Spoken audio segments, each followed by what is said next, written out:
In the 1980s, following the new Hollywood movement of the 70s and the rise of the blockbuster, the door was left open for the next wave of exciting new voices in film. And the people that walked through that door weren't looking to work within the Hollywood system as their predecessors had, but rather outside of it, often on low budgets in the hopes of pushing the envelope of what cinematic craft and storytelling could be. From coast to coast, filmmakers gathered their resources and put everything they had into these gritty, sometimes silly, but always memorable films that helped define the decade. Put on your scrunchies and pull up your leg warmers. This is 80s Indies.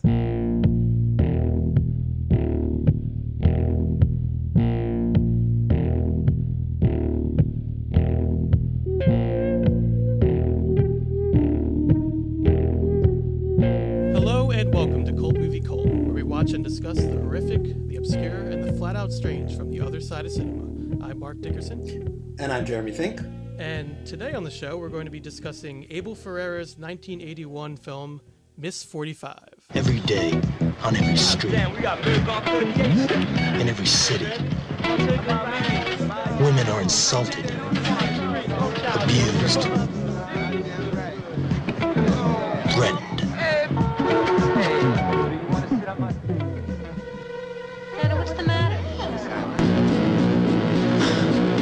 What's the matter with you?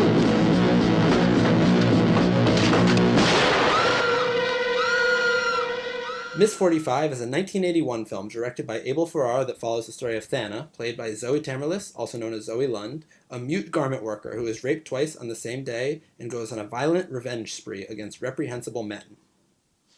Yes. So we are in the Garment Center in Manhattan in this film.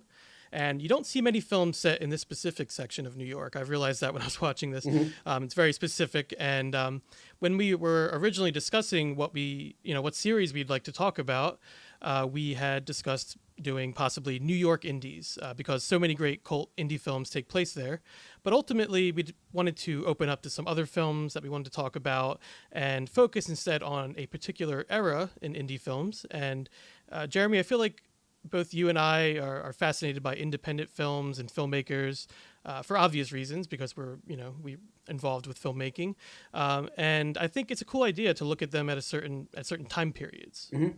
Yeah, absolutely. I think it's always interesting. I think what makes the 80s a particularly interesting time is that it's kind of sandwiched between what most people consider to be almost kind of golden ages of Hollywood cinema. You have the 70s New Hollywood movement, and then you have the 90s kind of Sundance generation filmmakers who are pretty widely, obviously everyone has their own opinions, but by many people considered to be two of the most progressive, exciting film movements that have kind of ever happened. And then in the middle, you have this kind of disparate movement of 80s filmmakers from all over the place. I know, Mark, we were discussing ahead of time that, obviously there were a lot of great New York films, which is exciting, but these films really came from all over the place.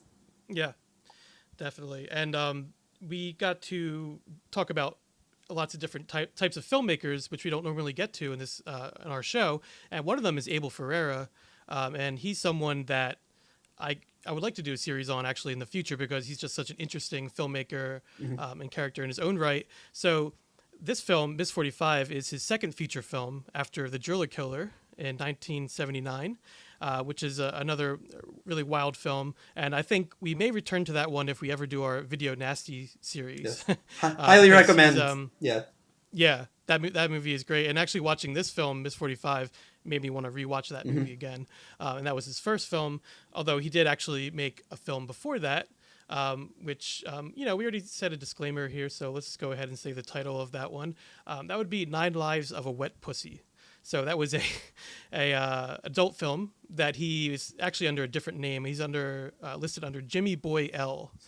And his regular writer, Nicholas St. John, who also wrote this film and many others of his, also wrote that film under Nicholas George. So that was technically their first film, 1976, but his first, I guess you'd call legitimate film or however you want to look at it, was The Driller Killer, and then followed by this film, which is Miss 45 in 1981. And this film is I guess you could call it a vigilante or revenge film. It might be the first one like that we've talked about on this show. Exploitation thriller, I guess you could also call it. And Apparently, it was inspired by films such as Death Wish and Taxi Driver, which I think you can plainly Yeah. see. Also, I thought of I Spit on Your Grave. I don't know if you saw that one, Jeremy. It's been on my list forever, but it's Yeah. one of those movies where I know what it's about, and it's hard to get myself in the mindset to want to watch it. But Yeah, it's also like if you know what it's about, you kind of know already what's going to Yeah. happen. But it's if you're a fan of exploitation or that type of film, it's it's an interesting watch. canon. And yeah, and so this film, I guess because of its subject matter, was critically detested on its release, Miss 45, but it has since gone on to be highly regarded among fans of underground and independent film, and obviously fans of Abel Ferrara, the director. And I would say it's definitely one of the more disturbing films that we've talked about because of the subject matter on this show. And but I mean, how did most of it sit with you? Is it now? This was not your first time seeing it, right, Jeremy? You've seen this film before. yeah, no, I had seen this Yeah. film before. I think it worked differently for me this time than the first time I saw it. I Yeah. think in a more interesting way. The first time I saw it, and as we mentioned, this story kind of starts with this young lady who is mute, and has this actress. Zoe Tamerlis. One of the things I'm so impressed with is how much she was able to communicate without any dialogue, and Yeah. also she kind of, for the most part, actually had a very reserved acting style. She could really communicate a lot with her eyes. But as we mentioned, the character that she's playing very on in the story suffers these two very violent rapes, one of which ends with the perpetrator getting away. The other ends with her violently murdering the rapist. So we kind of see these two different juxtaposed traumatic scenarios that she goes through, and obviously the second one, she gets some kind of vindication from fighting back and likes that feeling and decides to keep rolling with it. And I think the first time I watched this film, I saw it more as a revenge film, which obviously is a big part of it. But watching the film now, I looked at it. I was able to pick up a lot more on kind of the traumatic aspects of it, and how throughout the film it wasn't like this isn't like a Tarantino revenge film where something happens and the person is like, I'm going to get revenge at all costs, and they're going after Yeah. one specific target. This Kind is of like winking at the camera or anything like that. yeah, this is kind of more just Something like that. a person has been broken and just can't Yeah. take it anymore. And I thought some of the stuff early on in the film that Ferrara did to establish her sense of dread, her sense of fear, and those memories, like the quick little cuts to the rapist's face, which interestingly enough was actually played by Abel Ferrara, the first By Abel one. Ferrara. Yeah. Yeah. It's like you mentioned Quentin Tarantino. I think that's a good comparison to make. And this film, it's just much more. I see it as more like voyeuristic almost. That we're kind of just following her and in her life and what's happening to her. So I'm going to go through the main beats of the film. But before I do that, I want to talk about the silent protagonist because that's a huge part of this movie. So Thana works in the garment industry as a seamstress, I believe, or just in some way with these garments. And there's something about a silent or mostly silent protagonist to me that is very engaging. I was actually reminded of Ryan Gosling's character in Drive as one example of that. And some people either kind of love it or hate it, I guess, but I find it, like I said, engaging. And I think because it makes the audience kind of wonder what's going on behind their eyes or inside their mind. So in ways like that, I find it more engaging. But how did you think that... First of all, how do you think it worked in the film? And secondly, why do you think he chose to have a silent protagonist in the film? I think it worked really, really well. I was with this character the whole time, and like I said before, that actress can just express, so much with just her great. eyes and a single little look. So yeah, but I don't know. For me, I think I thinking about it and kind of, and I can't speak obviously to why the director and writer would make that decision. But for me, what was so interesting about her being silent the whole time is that you kind of, the only voices you get are these men who are kind of harassing her throughout. You don't really, I mean, you hear her coworkers kind of talking, but it's normally pretty lighthearted. They're joking around a lot. But like the one scene I'm thinking of specifically is there's a scene, I want to say it's about the halfway point maybe, when she goes to a diner with some of her coworkers, and there's a guy there that's kind of, her coworkers leave, and this guy is hitting on her, and and he just won't leave her alone. And she's not responding to anything he's saying, and he just keeps talking and talking and talking Right. and talking, and it's just like because you're with her, and even though she's doing, some really violent things in this film, although because it's through her point of view, they feel justified within the world of the film.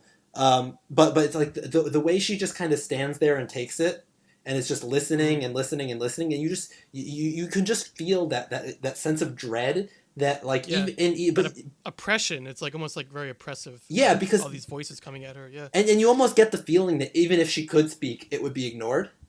And for me, that's kind of why she's silent in this. It's to make a statement. You think it's like symbolic almost? Yeah, it's almost like the voice, the only voice she has is her 45. It is the gun. It is the violence. It's like because the kind response, the kind shrugging off isn't working because these men just keep coming back to her, and keep harassing her. But so the only way she can deal with it is to get violent and loud, which is interesting. Just thinking about the nature of protest and revolution is a lot of the time it's like you see peaceful protest, the peaceful silent protest, which to me is kind of where she starts out the film, and by the end she's rioting, for lack of a better term.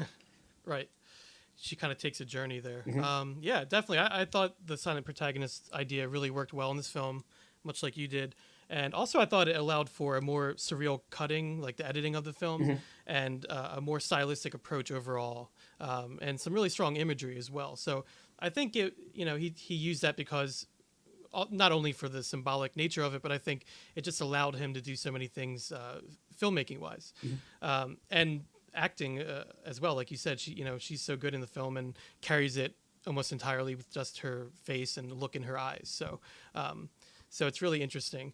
And so the film, the journey we go on with her kind of starts with her at work in the garment section of New York, and she goes home or is walking home, and there's a mugger who's also a rapist who's in this really creepy clear mask that slightly distorts his face, and it makes what is already a disturbing scene, I thought, even more disturbing. And like you said, Jeremy, apparently that was Ferrara himself in the mask. And so that happens and is very disturbing. And then she comes home and it happens again. But this time, someone's actually in her apartment with her. And this time she also fights back. And she ends up bashing this assailant over the head. I forget what she uses to do that. She kind of just reaches. I believe it's an iron. Well, a clothing she iron. does use an iron. Yeah. First, I think it's something else, but then right. she does It's like some kind of like use apple. that iron. Yeah.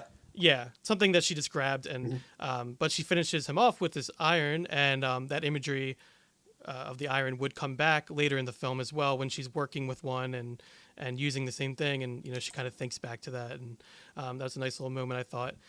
So eventually, this leads to her cutting up the body because now she has a dead body on her hands, putting it in the bathtub, wrapping up the body parts in newspaper in order to get rid of them. So she's kind of off on her little journey here, and starts carrying a gun around with her, a 45, of course.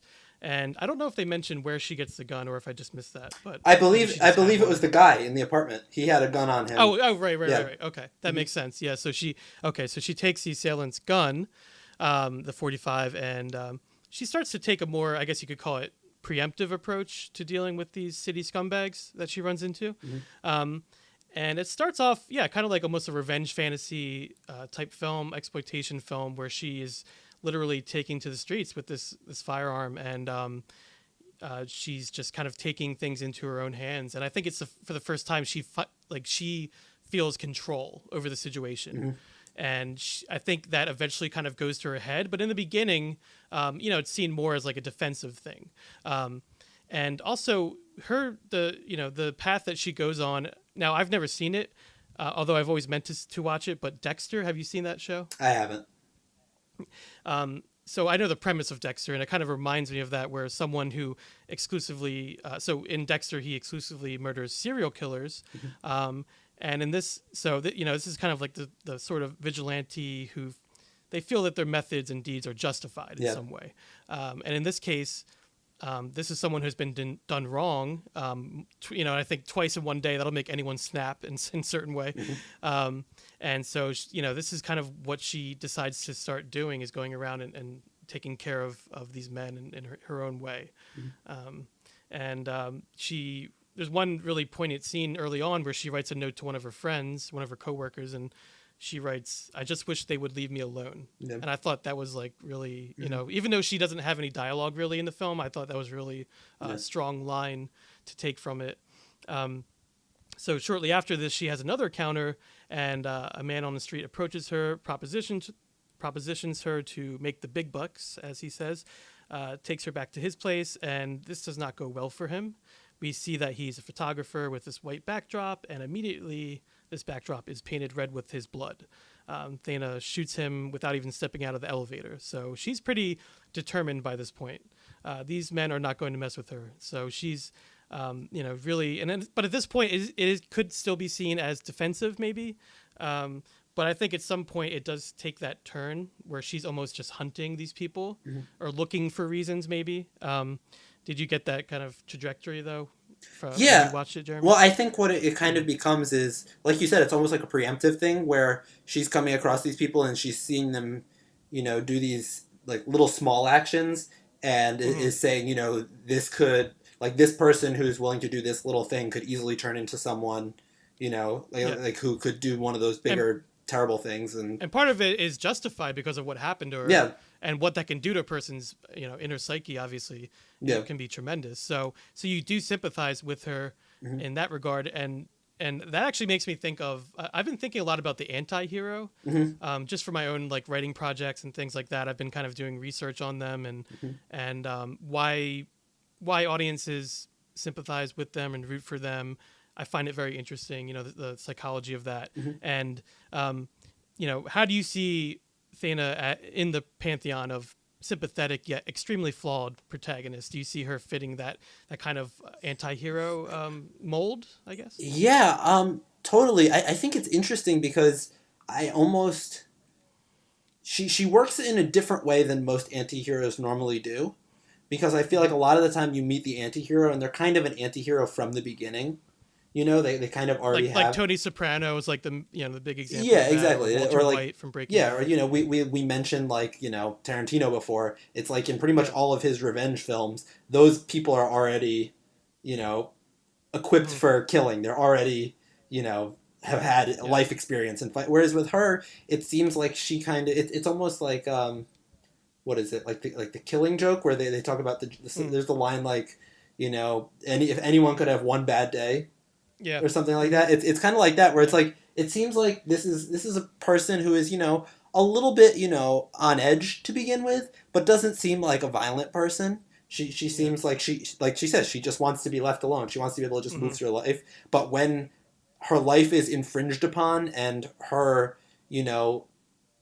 her personal space, her body is infringed upon, she just that's the one really terrible day, and from that point there's no going back. So it is interesting because I have a hard time almost calling her an anti-hero, because I understand the anger the whole time. It's obviously she goes about it in the most extreme way, which is also which is one thing I was wondering. And a movie like this, I think it's hard to take the story at face value. I really don't think. Yeah, it's almost more like a fable or like a because it's just so explosive. It almost seems on some level like a fantasy, like if someone who doesn't have a voice, if they could just at one time just express it. Exactly. So that's why there was no point. The only time when for me she kind of felt like an anti-hero, there was one very brief scene where she's walking around the city and she sees a couple and they're making out. But they seem to be a pretty happy couple, They seem to be having fun, and you kind of get the sense like they split up. The guy says goodnight, the girl says goodnight, and she follows the guy home, and you kind of get the sense that she's gonna like hunt this guy, but like it seems like the guy was being pretty sweet and caring and nice to his girlfriend, and so like that was the only point for me where she kind of until the very end of the film where she kind of became an anti-hero, because it's like she. Like, if he had stayed out a little longer, would she have crossed that line and killed this guy who had really done nothing worse than enjoying the company of his girlfriend? Well, even at the point of the photographer when he invites her back to his apartment, Mm-hmm. even that could be seen as where she makes her turn because Yeah. depending on how you look at it. Mm-hmm. But because how extreme is extreme, like so yeah. But it's a little bit up for debate. But I totally agree with you, Jeremy. I think this movie is very much in your face. I think it's very extreme. With a purpose. I think they did that for a reason. Yeah. It's almost like hyper realistic, and because of that, you can see it more as like a fable or sort of a very dark fairy tale, which I guess most fairy tales are dark anyway, at their core, or the origins of them. So, yeah, that is kind of what this movie is, and I think a lot of it is very extreme, and I think that was done on purpose, and I think. But yeah, it's hard to say exactly where that turn is made, but I think it is hard to call her an anti-hero because she does take that turn. Yeah. And I am reminded of Taxi Driver with Robert De Niro's character because by the end of it, you just feel bad for him, but you kind of are sickened by him also because of what he's done. So there is a point now. At this point in the film, Thana starts wearing more makeup. She starts dressing differently, so she takes a noticeable change in her appearance, and I think that's symbolic as well. Yeah. And, Before we move on with that, I just want to make a Yeah. note because I just thought the makeup in this movie was phenomenal. Oh, it's great. And I looked up the makeup artist is a woman named Lisa Monteleone. I believe that's how it's said, or Monteleone. And this was the only film she ever did. Really? Yeah, which I just thought was really interesting because she did a phenomenal job. Like this, like to me, when I think of this movie, the first thing I think of are like the big pouty lips and like it's kind of like it's almost like. She's almost like cartoonishly made up in this very 80s Vogue new wave way, and it's just so rich and like I don't know, very stylish, stylish, very and I don't know. So it's just I just wanted to in case she never gets talked about in any other context, just shout her out because she did a tremendous definitely. job. And by the time you get to the ending with when she's wearing the nun wardrobe with the lipstick and everything, yeah, definitely.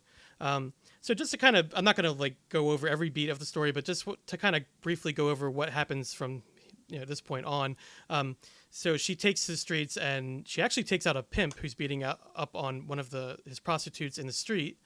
So that's like almost like a crime fighter kind of thing, a superhero, the Batman kind of. Yeah, exactly. Yeah, that would not be out of line for Batman, although I guess. Well, I don't think she actually kills him or anything. So, actually, does she shoot him? I forget. I believe she does. I believe she does. Yeah. All right. So Batman wouldn't do that, but but the same idea is behind it, right? The principles. So, right, exactly. She actually takes on a whole street gang, so she is kind of like Batman. After this, she's kind of surrounded by this gang and with nunchucks. So, one of them has nunchucks. Exactly. It kind of feels like a scene out of like I don't know Ninja Turtles or something. But I think in New York in 1980, just like half the people had nunchucks just walking around. That's just kind of how it was back then, right? That's just how it was, exactly. So, and then from there she gets into a limousine. She ends up killing the people that are inside the limousine, including the driver. That scene feels very surreal to me because it kind of comes out of nowhere almost. And then there's the meat grinder. She, the landlord's dog is starting to sniff around in the apartment, so she wants to take care of that. So she grinds up the bodies, I guess the parts of the bodies that she still has, and feeds it to the landlady's dog. And so that's just kind of like almost like a very darkly funny moment there. There's a scene I do want to talk about where she meets a man in a bar and listens to him tell a story about a woman who he felt wronged him, so he killed her cat. Yeah. And it's very interesting because she goes to shoot him right after he tells his story, but the gun doesn't fire. And he takes it and puts it to his own head, and he does it to himself. And I found this an oddly powerful scene. Do you think what do you think the meaning behind this scene was? Because it's almost very different than any other scene in the movie. I mean, it is really weird because it's like that could even work as a short film in a weird way, like just that part. The tone would be because it's a really tragic and like. And it has like a beginning, middle, and end in that one sequence. Yeah, and the actor who played that guy did a great job, just in expressing that like the melancholy and the misery. It was just I don't know something about that scene. Like you said, it's kind of like hauntingly tragic. Like you're going through and it's a violent movie, it's a parable, and you're getting that. But then you kind of hit that scene, and it turns into something like just like genuinely like deeply human, but not in like a nice way, like in like a Like you feel like you kind of get like punched in the soul in a really Yeah. nasty way. You just feel kind of like gross and tragic. Mm-hmm. And like when he takes the gun, and it's just such a brutal thing to watch. Yeah. Which is interesting because the way the way the film's presented, like it's like you have these brutal events that happen to her at the beginning, and you have all these guys getting killed, and the way they're killed is brutal, but like you don't really necessarily feel bad for these guys. It's just kind of part of the movie. But like him, you feel bad for. Like that guy, you feel real sympathy for. Exactly. It's just a really kind of tragic tale. Yeah, and I don't know if that was the reason they put it in there, because they wanted to show you like maybe a different side of one of these characters that she's plans on killing, at least. So yeah, it's a very interesting scene, and even just taken out of context, I think it's really powerful. And then from there, we see her, the main character Thana, take her landlady's dog out to the river, and she does point a gun at it, and you don't really see what happens. It cuts away. And then from there, we kind of move on to the climax of the film, which is the office Halloween party, which is we've kind of been building up to throughout the film. And this is when Thana dresses as a nun. And there's something about a nun with lipstick and a gun that's just like, I don't know, something, just some striking imagery there. Yeah, it's really kind of almost iconic, I guess, of this film. You can't really think of it without thinking of that image. And I think that image was on a lot of the posters and things like that. Her with the nun costume. Yeah, the nun costume and the makeup and everything. And the gun, of course. Yeah. So her boss ends up taking her to the party, and he escorts her there for one reason or another. I think he kind of holds something against her earlier on. And then from there, he takes her into the back room. And meanwhile, her landlady has found a severed head in Thana's apartment and is reporting her to detectives about her dog, because now she fears that her dog has been murdered by her. And she tells them about the office party, and that's where they can find her. So this is where the massacre begins. And right now I want to talk about slow motion. So this is going to be a little bit of a Mark rant here, but so I see the technique of slow motion. I see it used so much in current films. To me, it is one of the most overused film techniques, to where it loses a lot of its appeal and relevancy. That's just an observation on my part. I mean, mostly like, big Hollywood superhero films and the big special effects films, you see a real overuse of slow motion. In my mind, anyways, is how I see it. But in this film here, in this scene, it makes so much sense and is perfect for the climax of this film. And especially with the slowed down audio effects, the strobing lights that are going off, you can really feel that Thana has truly descended into hell. And you feel each hit of the bullet, you feel it. And it's a little reminiscent also of the ending of Carrie, although instead of a prom and psychic powers, it's a Halloween party and a nun with a gun. But so yeah, that scene is kind of like I said, the climax of the film. She comes out of the room after murdering her boss and proceeds to just kind of shoot all the men in the room. And these are men that are just standing around. So again, it's like, they may not have even done anything wrong, and she's just kind of taking their lives. So she is definitely taken a turn by this point. And then ultimately she is stabbed from behind, and she turns and sees that it's a woman. It's actually her co-worker, Lori, who we had seen earlier in the film. And apparently she's picked up a cake cutting knife. And she stabs her, and before Thana falls, she says her only line of dialogue in the film, which is "sister," and she just screams it. And I actually had to watch it again because I couldn't. Yeah, sister. And the movie ends with the dog returning. So she did not kill the dog, which is always good. Always any good. movie when the dog does not die. Yeah. So maybe she is an anti-hero because she didn't kill the dog. Yeah. But that moment's kind of shocking too when she turns and sees that it's a woman, and she kind of is conflicted. You see it all in her face again with the acting there. And she just kind of pauses, and that's when, that's when it's all over for her. But I mean, do you see that as a fitting ending for her character, I guess?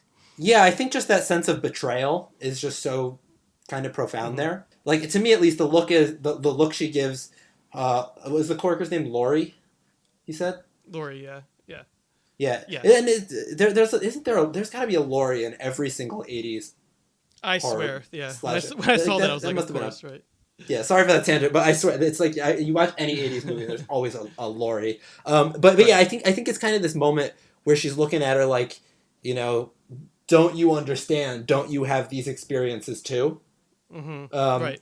and you know, which is interesting, you know, because it's like we talk about, you know, any kind of wrongdoing in our culture, there's generally someone enabling it. It's not happening in a Mm-hmm. bubble.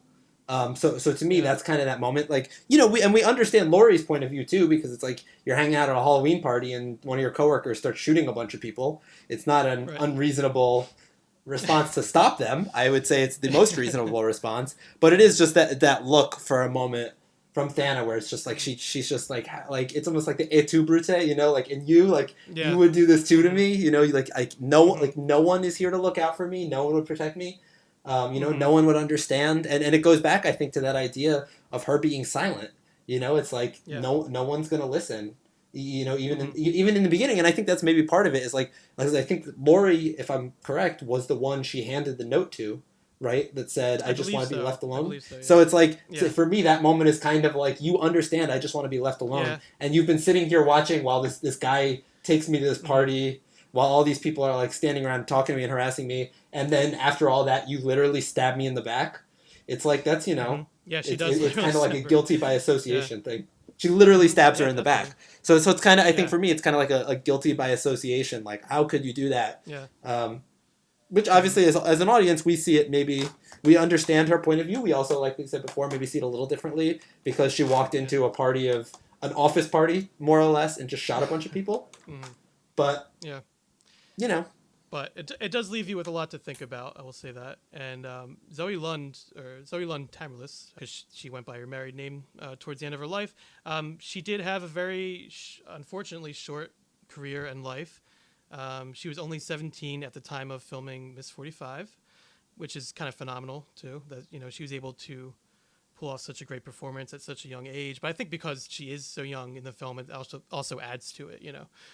But she she was sort of a collaborator with Abel Ferrara, the director. She co-wrote the script for, and actually had a supporting role in Ferrara's crime drama Bad Lieutenant, which is a big film of his that he did later.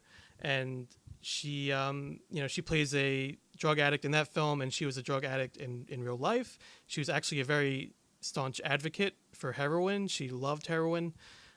Many quotes I saw about her from friends were just about how much she like it was not only a love of heroin, it was actually her lifestyle. She just lived for it. And ultimately, well, actually, ironically, it wasn't even heroin. It was, I believe, an overdose of cocaine that actually yeah, caused her heart failure at the age of 37 was when she died yeah, in 1999. So she didn't do too much else artistically. I think she had some short stories that she was working on, some novels and things like that. But her career, she had a very interesting, albeit short career. And I actually was looking. Abel Ferrara had a quote about her that was just kind of like, it was sort of sad. He just said something like, let me see here. Oh, yes, she said, or I'm sorry, Abel Ferrara in 2012 interview, he said Zoe was a brilliant, creative person before the drugs, and the drugs just killed her. So, I think they had a really good working relationship, and then things kind of soured. And oddly enough, the writer of this film went on a similar trajectory. It seems like with Abel Ferrara as a writing partner, or as a producing partner, and things like that. And his name is Nicholas St. John, is what he went by, and he's also an interesting character because he actually went to high school with Abel Ferrara, so they were longtime friends, and they were longtime collaborators up until the mid '90s. And he worked on him with many of his very memorable films, from Driller Killer. He worked with him up until like Body Snatchers, Dangerous Game, the Funeral. So through many of his films, although he did not work on Bad Lieutenant, oddly enough, because he was a devout Catholic and saw that film as kind of blasphemous, I guess, or reprehensible, which is to me ironic for someone who worked on a film called Nine Lives of a Wet Pussy, but to each their own. So I find yeah. that kind of interesting, and a lot of people think that's why he stopped working with Abel Ferrara. People think that they had some sort of falling out. That's never really been detailed, but maybe just because of different reasons, subject matter or things like that. Because eventually he did stop working. They did stop working together. But he did write a lot of his early films, a lot of Abel Ferrara's early films, and I thought we should give him a shout out. Including his Nine Lives film, his very first. Exactly, his very first film. But yeah, Abel Ferrara said that the business just didn't really jibe with him. Also, so I guess he just had some qualms with it, which is understandable. So at a certain point, he just left, and he left at the top of his game, I guess you could look at it.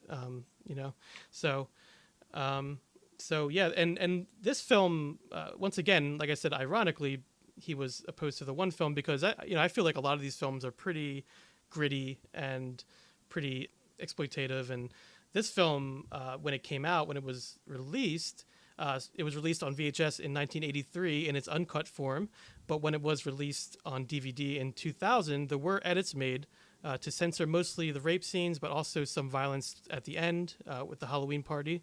And but thankfully, the uncut version has now been released on DVD, Blu-ray, and digital, so you can view the uncut version of the film, which is always good, in my opinion.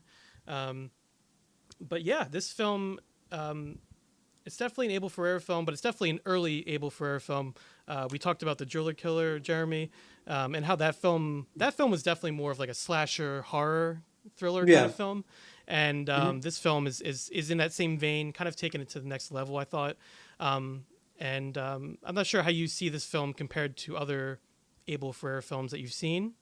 But I think it still has that same kind of street level, genuine feel that a lot of his movies have, that grittiness that I was talking about. Like I said, these early films are a little more horror, a little more thriller. And then he would go on to do films like we mentioned Bad Lieutenant and King of New York, films like that. So, but how do you think this film, I guess, compares to other Abel Ferrara films and other, independent films from this era, I guess? I mean, yeah, I've only seen a handful of Abel Ferrara films. I haven't seen all of his work. This one, honestly, I'd probably say is my favorite. Not necessarily favorite writing and story-wise, but just kind of the gritty feel of it. I love this particular version of New York City that's presented in this film. I feel like he really captured tone. Also, that was one thing I was thinking about as you were talking before, is how this film, it wasn't received as well right when it was released. It kind of took a little while to gain its, as we're hearing, cult following. Film. Right. And I think part of that might be that New York City doesn't exist anymore. And the fact that, if you go to New York City today, if you go to the Garment District, it doesn't feel like that. Like there are buildings. I used to work over in that neighborhood. There specifically there was one scene that was, I think, when she puts the body in the garbage can, and it's on Fifth Avenue and 19th Street, and I believe I recognize the building, and I'm pretty sure that building currently is an H&M. So it's just like that New York. If I could be wrong about that, but I'm pretty sure that's the building. And that New York doesn't exist anymore, which to me adds so much to the tone of this film, because it's like it's just this gritty feeling that like everything New York is kind of dangerous. New York was so much grittier back then, I guess. Much grittier, yeah. I know. I mean, even like walking, this was the pre, Disney-fication of Times Square. This is, this is like the Taxi Driver in New York. But in a way, to me, because this is a lower budget film, this New York actually, to me, almost felt grittier than Taxi Driver. To me, the characters of Taxi Driver maybe felt a little grittier because they were maybe developed, or not maybe, they were developed in a more interesting way. And, I think Scorsese has a way of working with actors and kind of getting these performances. And, and there's certain things in this film, like, I wasn't a huge fan of the landlady character. She kind of bugged me. I can see that. So there were certain things in this film that I think kind of maybe pulled back a little bit, but I think that just that raw, gritty essence of New York is part of what makes this parable work so well. The other thing that I really wanted to note was, I believe, I don't know if it's Delia or Delia, but Joe Delia is the composer, the musician who did the music for this film. Oh, yeah. And I love the music for this film. It is so cool. Same. It is so of its era, but like so gritty. There's that like rough saxophone sound, particularly the party like when they're at the party, and it's just so cool. Yeah. And one of my favorite film soundtracks is from favorite like exploitation film soundtracks is from the Robert Rodriguez film Planet Terror, and you can hear the influence of everything Joe Delia did in this film. You can hear it directly on that film, on that music, and I just think it's so cool. It's a good Halloween song. It's a good Halloween. It is a good Halloween. Like it's kind of creepy, yeah. Yeah, I think because so much of this movie isn't really about the Halloween, but like this is a Halloween movie at the end of the day. It kind of is, yeah. It kind of works as one. Yeah, I mean the climax of the film is a bunch of people in Halloween costumes. It's sort of a slasher film, kind of like Driller Killer in a way. Yeah, it's more vigilante, but it is, I think what she becomes is more akin to a slasher in a way. And I totally agree with you about New York in the 80s and the soundtrack. I think it all comes together to really just paint this portrait of this woman and the story, and it's really like a snapshot in time, which I think a lot of these films are, but particularly this one that we're talking about. And I asked you, how does this compare to other cult independent films of this era? And I think that was sort of an unfair question to ask at the beginning of our series, but we're definitely going to come back around to that. By the end of our series, we're going to talk about how all these films that we're discussing in this series, how they all compare and relate to each other. I think it's going to be an interesting journey to go on. And I think starting with this film, Miss 45, I think we're off. I hate to say it, but we're off with a bang. Sorry for the pun, but I had to do it. There we are. But yeah, we were off to a great start, and we're really excited for our next one. I'm excited because I've never seen it. And Jeremy, I know you're excited to talk about this one, Eating Raoul. That's our next film that we're going to talk about in this series. And I'm excited to just see it for the first time because I've always heard about it as one of those, independent / cult films that I always wanted to see, and I've never seen it. So I'm excited to watch it and to talk about it on the show. Yeah, definitely. I can't wait. So if you'd like to watch along with us and, listen to our discussion, we really appreciate it. So thanks again for listening to Cult Movie Cult. You can find us on Twitter, Instagram, and Facebook. If you have any cult films you'd like to hear us discuss on the show, or if you'd like to officially join the cult and be a guest on the show, please feel free to reach out to us at cultmoviecult@gmail.com. This has been Cult Movie Cult, and until next time, so long from the other side.